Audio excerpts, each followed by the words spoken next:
Over 7 days, 18 men and women compete in a variety of events staged amidst the dramatic and beautiful scenery of Wales. England's captain is former undefeated world champion boxer Terry Marsh. Scotland are led by international rugby football star Gavin Hastings. An Olympic cross-country skier Ruben Kraul is skipper of Holland.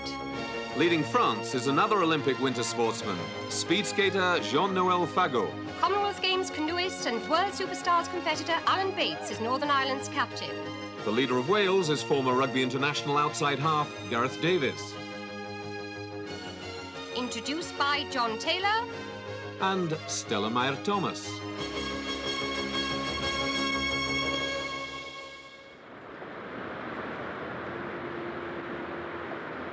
Hello and welcome to the fourth stage of Trailblazers and to a complete change of location.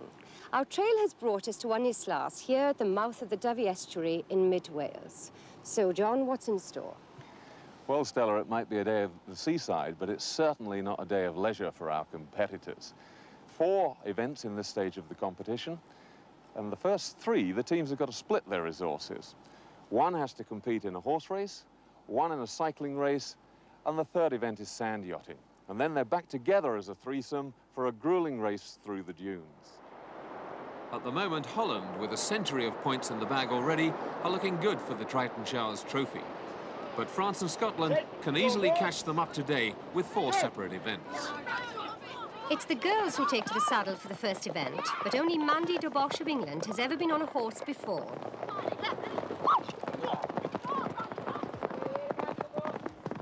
It's a new experience for their mounts too, for these trekking horses are freshly down from the mountains and are having their first feel of sand under their hooves. Surprisingly, riding novice Jackie Gilchrist of Scotland seems set to challenge the favourite, whilst right out in front is Dawn Irwin of Northern Ireland. Well, not for long. It may be more reminiscent of a donkey ride than the Prix de l'Arc de Triomphe, but there are valuable points to be won. Scotland just edges out England, and thankfully the unfortunate girl from Ulster seems none the worse for her tumble. Not that way, not that way, go this way. I don't know what to do to It get just it kept to go. going a straight line, because they were all going the other way, weren't they? Yeah. Eh? Oh, good God. Are you nervous doing that? Yeah, I'm shaking like a leaf. Well, Dawn, what's the problem? I was winning the race and someone came in front and disturbed Brandy and she bolted and I came off. So you think that was an unfair move, or? Yeah, I was winning. OK, let's see what happens. Mandy, a second place. Yeah. It was really hard for me to keep going when I was in front. And then Jackie came up, oh no, it was Dawn that came up beside me and he decided that he'd run. So we had a bit of a race, then Dawn fell off, I had to swerve round her, and then that's when Jackie came up on the side.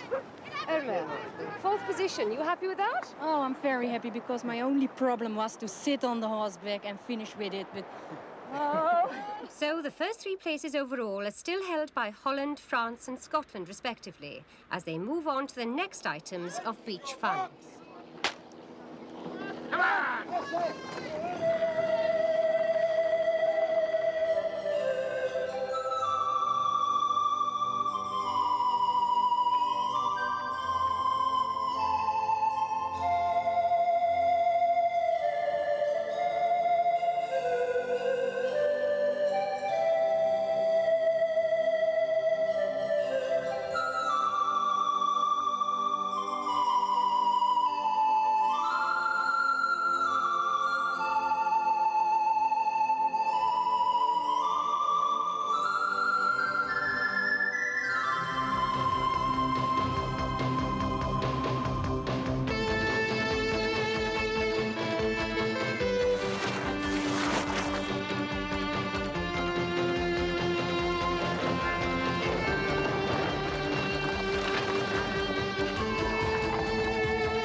wind made it hard work, but it's 18 maximum points for Alan Bates of Ireland.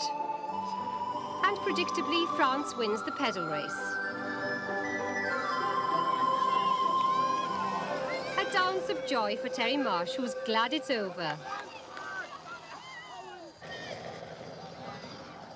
Another who's happy to see the finish line is Welshman David Davis, who's carrying a nasty leg injury sustained on the abseil down the Ellen Valley Reservoir Dam. Crucial question is, are you going to be all right to carry on for the Dunes race? Oh, yeah, I'll be all right. I'll no mate or something. I'll be all right, I think. Success. No holes, didn't sink, flew. What more could I ask for? But an Irish victory. Irish victory, it's about time, I think. After the abseil, yes, I'm going to buy one of these when I get home. First time ever, so it was enjoyable. You'd be quicker running it, eh? Sad day. Sad day. Yeah, well, it's quicker running, but it wasn't easier. That's why I decided to stop now and again. Nice race, huh? Oh, it's good. I'm glad only 2 times round, huh? No more, my legs. Whoa. A mass start for the final event of the seaside stage, a dash over the sand dunes. There'll be 18 points for the first home, decreasing to 1 for the last to finish. All you'll get is Sarah will come down at 5-0, say take your mark, bang. Yeah. No other question? Any questions for anyone? Yeah. No, you all know the route? Shut up. Take your mark! Running on soft sand will sap the energy from the fittest of athletes. Welsh all-rounder David Davis bravely agrees to start the race, but his strapped leg soon proves an impossible impediment. Well, yesterday, during the abseiling, I bashed the muscle on the top of the fibula quite badly, and it's just very, very badly bruised. The loss of David Davis is a severe setback for Wales, but the race for points goes on, and once again the field is led by the immaculate Ruben Crowell of Holland, the modest Dutch superstar who has injected the whole competition with an impressive mixture of power and style, hallmarks of a master cross-country skier.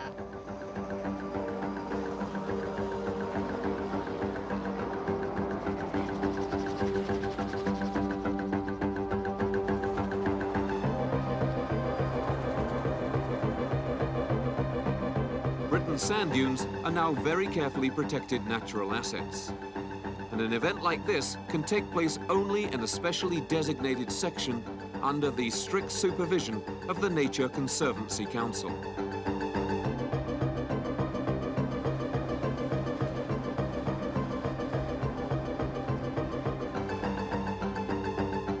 The Dutch point-scoring machine drives on. Pim van der Bosch moves up to second place behind his captain. Whereas there are some weary limbs at the back. Jackie Gilchrist of Scotland, followed by the Irish and English girls. Clark of England and Scotland's Lever push for the finish, but they won't catch the determined Dutchmen. Crowell gets home in 5 minutes 50, an incredible 17 seconds faster than the second man, his fellow countryman, Pim van der Bosch. Pim, you train a lot on sand dunes. No, in winter every Sunday morning, but only on the beach, not in the dunes. It's not allowed in Holland. Behind the Supreme Dutch, there's an interesting skirmish in progress between old rivals England and Scotland. Dave Clark and Tony Lever locked in combat. And I hit the water first, and it's all Dave bloody turbo boost. We must have opened up at the same time, because halfway along the sand I was just pacing myself. But just at the end, I just saw the finishing better. When you see it, you know, you really got to go for it.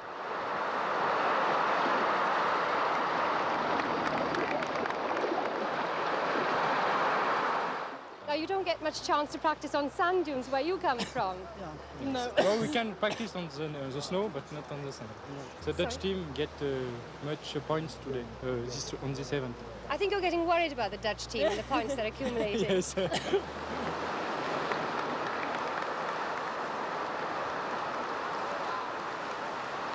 And a magnificent performance by the first of the Welsh to finish, mountain runner Angela Carson, who's beaten some of the men out of sight, including Northern Ireland's Alan Bates. Specialist canoe sprinter Bates, second in the World Superstars, has had a private contest with Dutch girl triathlete Irma Svartskrosh. She said if I beat her, then she would let me win in Snowdon, but I don't think so. She's a triathlete. I thought she was going to pass me the sea swim. Another girl home, Louisa Stiger of France.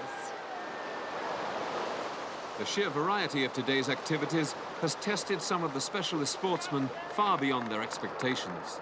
To see some of these athletes, you know, running across mountains and across sand is a real lesson, I think, and a lesson in the game of rugby as well, I think. You haven't seen us trying to catch a ball, then? Terry Marsh, boxer and jokester. I mean, I finished third. When I say third, I mean third amongst all the girls. Aerobics dance teacher Dawn Irwin from Belfast has found it all a struggle, but she's bravely stuck to her task. And Mandy Doboj of Lancaster has found it a little different to the sprint races at which she excels. So Holland consolidate their position at the top with a 13-point clear advantage. Can anybody challenge them when the competition moves on to the mountains and lakes of Snowdonia? Totally unfamiliar terrain for them.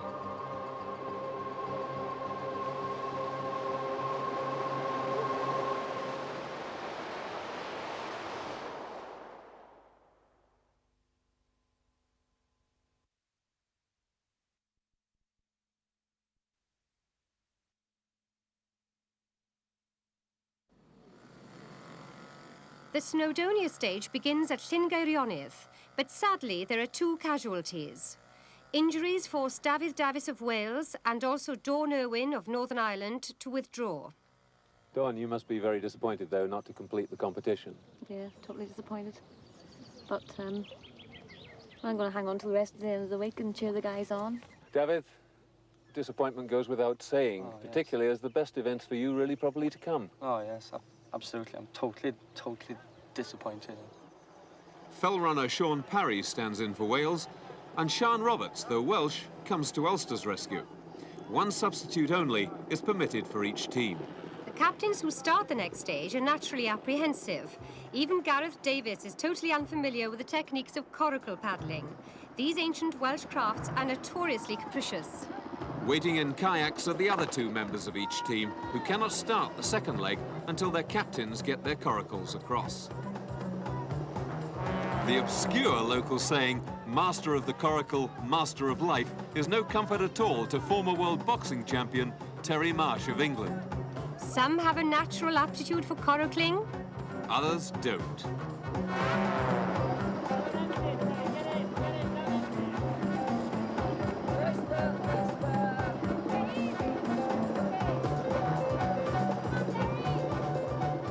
They may have contrasting styles, but the Irish, Dutch and Scots have got the hang of it.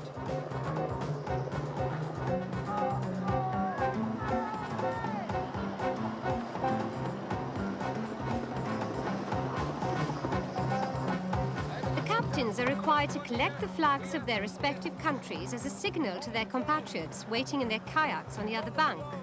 This, though, is kayaking with a difference. The girls lie pillion. The Dutch kayak sets off strongly, but the superior paddling skills of the Irish and Scots quickly become evident.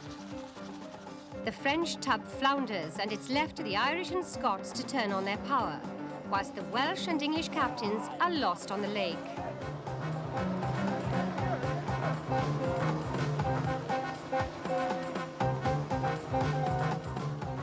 Terry Marsh, in need of a compass, keeps his pals waiting. The Dutch canoe comes home as Wales's captain Gareth Davis finally leaves his bathtub.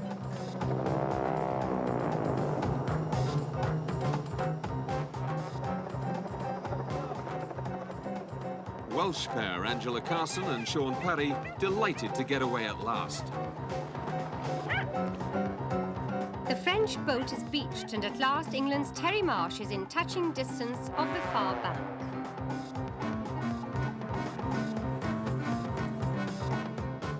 Wales's poor start has frustrated Sean Parry and Angela Carson, who'd looked forward to the next leg, which involves running and cycling. The leaders make their way to the forest, whilst Terry Marsh discovers dry land. The long wait is over for Dave Clark and Mandy Doboj. But now they have a lot of catching up to do. Halfway up the mountain, the leaders have emerged from the pine woods to start the next section. And it's the Dutch who are the first to become mechanized. Like most Frenchmen, Jean-Noël Fagot likes cycling. But then the same applies to the Dutch, speeding away.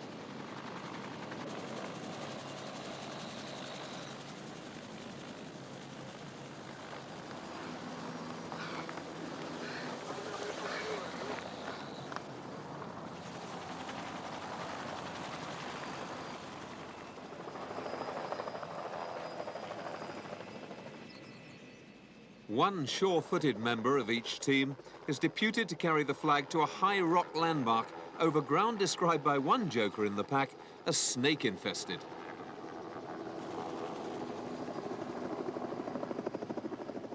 Sian Roberts, the local Welsh girl who was drafted in to carry the flag for Northern Ireland, is experienced both with mountain biking and running up hills. The Scots find it easier to walk. All-terrain bikes 18 gears to help or sometimes confuse you. The Dutch flag goes in first. France will be second. Dave Clark, England's standard bearer, has made up some time. He's chasing Sian Roberts of Ireland and Welshman Sean Parry.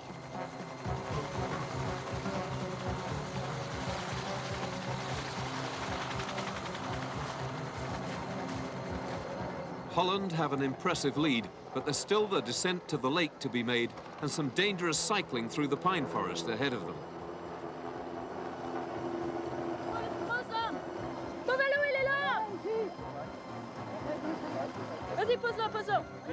The finishing time of the last team member is the only one that counts.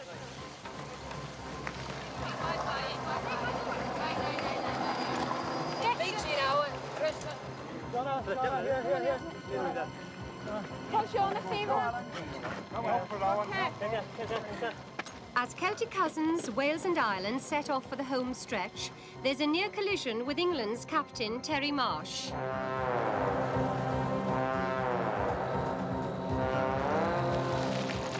French cycling pride will spur on Luc Bellon to chase the leaders, and although Holland have more than a head start, their professional triathlete, Irma Zwartkruis, confesses a real fear of injury, and they're noticeably slowing down.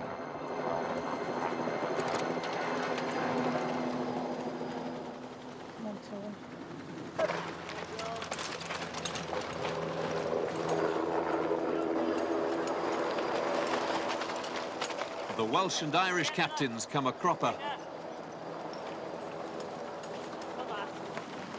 while the Scots captain is still behind them on the road. And as the Dutch all-rounders look for a way of throwing the French mountain man off their tail, their brilliant captain was fully expected by some to walk on the water.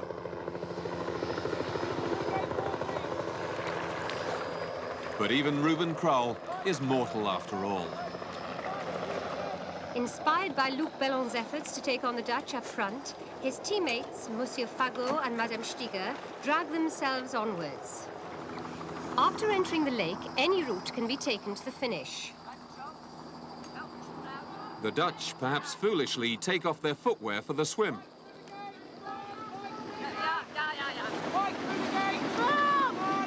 So it's Allez France. Now's the time to work as a team. Some choose to run in shallow water, and although Ruben Krol knows he can easily finish first, he wants to encourage Pim and Irma, who've elected to swim. There'll be some personal satisfaction for Luc Bellon, but it's the Dutch team performance which triumphs once again. They've completed the circuit in 22 minutes, 23 seconds.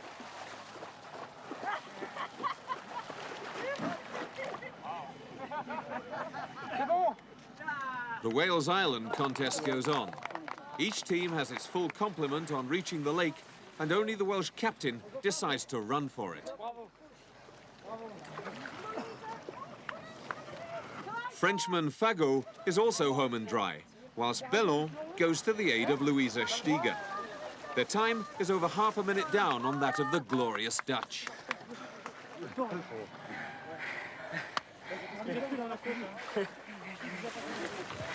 Gareth Davis, who can see that his decision to run was a wise one, breaks away from the pack.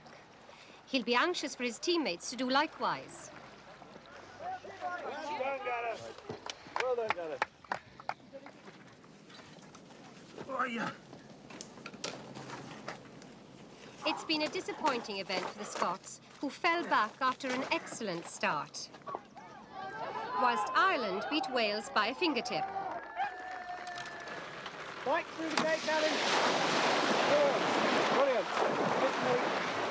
The Scots have found some energy for a furious finish, but it's all too little avail now. The Dutch have shocked everybody once again. We're not used to do all these things, and then we win on all the things we don't know. Finish counts, not beginning. The English will be out there for a while yet, and the Scots come in more than 3 minutes slower than Ireland and Wales. Well, Sean, it's your first event with the team. What did you think of it? Well, I wasn't too sure what to make of it to start off with. A bit slow starting off, you know. What do you think of it then? Oh, I was telling her yesterday she'd have to marry one of us now. England finished 7 minutes behind the Dutch winners, and the overall placings have hardly changed, with Holland clear leaders over closest rivals France and Scotland. 93 points now separate the top and bottom teams.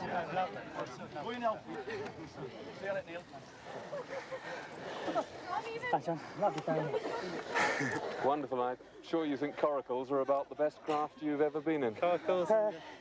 I can't. I've let the side down, I'm afraid. This week's been a nightmare for me, but I wouldn't have missed it for the world. Nearly drowned. It's touch and go if he's going to go under then. Terry's off as well. Come on, Terry! Besides that, where there's no sense, there's no feeling. We will go on. Yeah. The now disused De Norwich Quarry, once the world's largest, is the arena for the next stage of the competition for the Triton Showers Trophy. A terrific test of lung and leg power.